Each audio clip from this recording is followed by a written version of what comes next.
Hey, what's up, everybody? It's BDF44 coming at you with another video. So I just got through watching the Los Angeles Lakers get the victory over the Golden State Warriors in the play-in game. The Lakers clinch the seventh seed and will play the Phoenix Suns in the first round.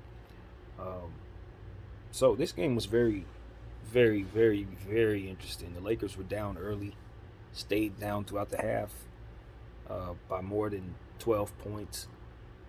Basically, the long and the short of it was the Lakers seemed like they were trying to always playing from behind. They were trying to catch up, trying to make adjustments to the Golden State Warriors throughout the start of the game. It just seemed like we couldn't get any shots going.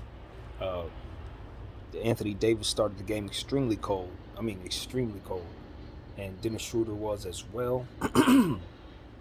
LeBron James didn't play a whole lot in the first quarter.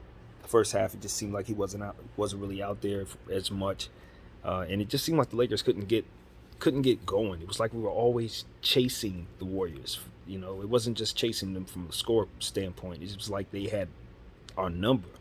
You know, some of the plays we were running, they were just jumping on in front of. But the one thing that the Lakers had throughout the entire game was effort on the defensive end. It started with Kyle Kuzma's rebounding and just having his pep in his step. And of course, Alex Caruso started off early, scoring the ball 5 for 5 early in the game. And it really was the only player who had it going in terms of offense. And defensively, he was shining a bright light out there on his play. And he was just fantastic all over the floor, chasing people around. Unfortunately, I cannot say the same for Dennis Schroeder. He had a really tough game offensively and defensively. Steph Curry is going to make you look funny out there anyway, so it's not much we can really say about that. But it just seemed like Dennis didn't really have it going. Ultimately, down the stretch of the game, was pulled from the game, and really that was when the game kind of turned for the Lakers. To be completely honest with you, but all in all, you know, the Lakers found themselves able to finally make a certain type of adjustment offensively, and AD ended up playing better in the second half. LeBron James started getting it going a little bit, and we started seeing more of him in the third and fourth quarter, and more so in the third quarter, you could really see the Lakers start to clamp down on the Warriors and really, um, you know, enforce their will on both ends of the floor. And of course, Steph Curry was fantastic, shooting the ball lights out. They had guys down there like Jordan Poole playing well. Draymond Green did some good things for his team, especially on the defensive end. You got to give him a whole lot of credit. But ultimately, what really hurt them, in my opinion, was just him unraveling. You know, getting fouls in certain situations, uh, and really not being able to be aggressive down the stretch of the game like you would want him to because of the foul trouble in the technical situation. It's just once again, you know, his emotions get the best of him. You know, and I think if he would have been in not in foul trouble and didn't have technical issues, I think he could have been more aggressive and been more of a factor in the fourth quarter. But ultimately, the Golden State Warriors could not overcome what the Lakers were able to do. It was a close game all the way down the stretch, but LeBron James hit a clutch 3-point shot. It was a heave, it was a prayer amidst fantastic defense. That's really what this game was about, in my opinion. Both teams played defense at a very high level throughout the entire game. Even though shots were coming and going in terms of falling throughout the game for both teams, ultimately the defense was consistent throughout, and that's why we had a close game. And it really came down to the wire. You know what I mean? You got to give Anthony Davis some credit because even though he struggled in the first half, mightily shooting the ball, he never hung his head. He continued to keep his arms up, continued to fight, scrapping, and eventually he was able to work himself into somewhat of a rhythm and was very key offensively in helping the Lakers get some rhythm down there. Defensively, of course, he was a monster. He's always a monster, and you can count on him contesting shots and blocking shots and getting involved and being physical, and that's what I saw. I want to give a shout out to Wesley Matthews, who was also fantastic out there. He did some things that you want to see from a vet, just flopping and putting himself in a position to draw fouls in some very key moments to kind of break the momentum for the opposing team. I was on his case a lot earlier in the season because I really thought that he was struggling out there and he was really hurting our team. But I figured when it came down to playoff time, you would see him be able to do things like this to help our team. And tonight he was able to show us what he's going to do for this team in the playoffs. Uh, Cut and dry, he's going to be scrappy defensively. He's going to, as I said, draw fouls, flop all over the place, and he's going to do it in some really savvy ways. He made some plays drawing charges and things of that nature that only you can learn from experience and understanding of the game. And he was able to help us quite a bit.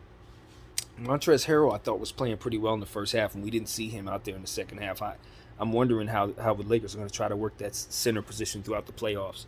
But being that we're going to be going up against Ayton in the next round, I can imagine that our centers are going to be key. So this isn't going to be one of those series where we sit in our guys at that spot. In fact, I think we see more of them than we probably will see them going forward if we happen to get past Phoenix, for which is not guaranteed. But as of right now, this game was fantastic. Like I said, it came down to a heave from LeBron James, and he made the shot off a prayer. It was expiring, time in the shot clock, and it was, I think, maybe like a minute or so left in the game. So you got to give the man credit. He just pulls a rabbit out of his hat. He didn't have his greatest game tonight, but he did manage to find himself in a position to be a hero, and that's what great players do. Alex Caruso, in my opinion, gets game ball because he was the most consistent player throughout the game. He started off hot, and in the end of the game, he had helped us with some shots that he had made, a three-point shot that he made, a key one, and of course being active defensively and just overall scrappy, getting on the boards and things of that nature. He was just the best player on the floor for the Lakers overall.